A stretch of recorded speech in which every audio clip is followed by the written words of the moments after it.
नमस्कार, स्वागत है आपका हमारे चैनल पर। और आज के वीडियो में हम जानेंगे कि कैसे की गई भारत तक आने वाले समुद्री रास्ते की खोज। हमारा आपसे निवेदन होगा कि वीडियो को आप लाइक करें और चैनल को सब्सक्राइब करके हमारा मनोबल बढ़ाएं। तो आइए शुरू करते हैं। साल 1453 महमद द्वितीय कॉन्स्टेंटिनोपल को जीतता है और वहां से क्रिश्चियंस को मार भगाता है। इसके बाद वो वहां इस्लामी सत्ता बैठाता है और इसी के साथ यूरोप का भारत से संपर्क टूट जाता है। जैसा कि मैंने पिछली वीडियो में समझाया था कि अरब के लोग भारत यूरोप ट्रेड में मीडिएटर्स यानी बिचौलिया बनना चाहते थे, तो यूरोप की ओर से व्यापार को उन्होंने बंद कर दिया और उत्तरी अफ्रीका की ओर जेनोवा के व्यापारियों का कब्जा था, तो भूमध्य सागर की तरफ से भी व्यापार संभव नहीं था। यूरोपीय लोग भारत को भूल नहीं पा रहे थे। उन्हें मसालों की खुशबू अभी भी भारत की ओर जाने को आकर्षित करती थी और इसी समय भारत की खोज करने सबसे पहले निकल पड़ा क्रिस्टोफर कोलंबस 1492 में। हजारों जानों और दर्जनों जहाज़ों को समुद्री डाकुओं और तूफानों में खो देने के बाद अंततः पुर्तगाली सफल होते हैं और वास्को डी गामा 20 मई 1498 को कालीकट पहुंचता है। पुर्तगाली साम्राज्य, जो पहले उत्तरी और पश्चिमी अफ्रीका तक ही सीमित था, उसे मसालों के व्यापार का रास्ता मिल गया। पुर्तगालियों ने सबसे पहले काली मिर्च और दालचीनी का व्यापार शुरू किया, लेकिन जल्द ही और भी अनोखे मसाले यूरोप तक पहुंचने लगे। पुर्तगाल को इस व्यापार से जोरदार फायदा हुआ। आइए जानते हैं पुर्तगालियों के आगमन को विस्तार से।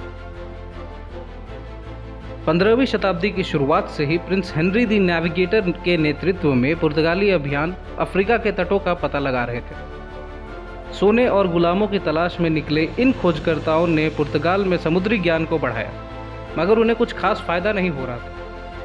1460 में हेनरी की मौत के बाद पुर्तगाली राज्य ने सी फेयरिंग में पैसे लगाना भी छोड़ दिया था। 1469 में एक बार फिर फर्नाओ गोमेस और उसके क्रू को कमीशन किया जाता है ताकि व्यापार बढ़ाया जाए और गोम्स को काफ़ी हद तक सफलता भी मिलती है। उसने पुर्तगाली साम्राज्य का विस्तार गल्फ ऑफ गिनी तक कर दिया था।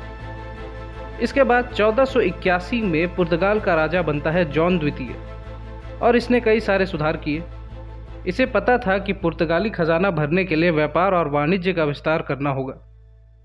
जॉन द्वितीय के समय पुर्तगाल का गुलामों का व्यापार और सोने का व्यापार में इजाफा हुआ, मगर यहाँ फिर से वही बात हो गई।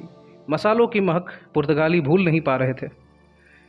जॉन द्वितीय भी उत्सुक था भारत पहुँचने को, ताकि मसालों का व्यापार दोबारा से शुरू किया जा सके।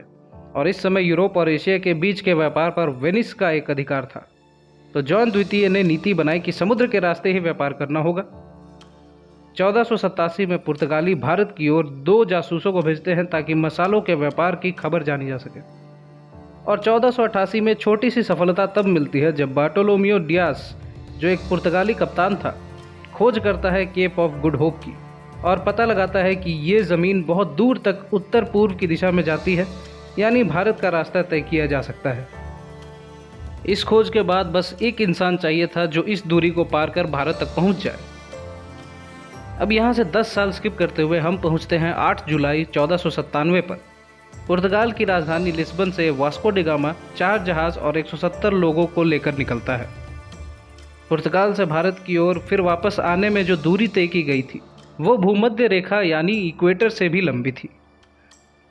वास्को डी गामा के द्वारा ले जाए गए 4 जहाज़ों के नाम थे São Gabriel, São Rafael, São Miguel और साओ ब्रास।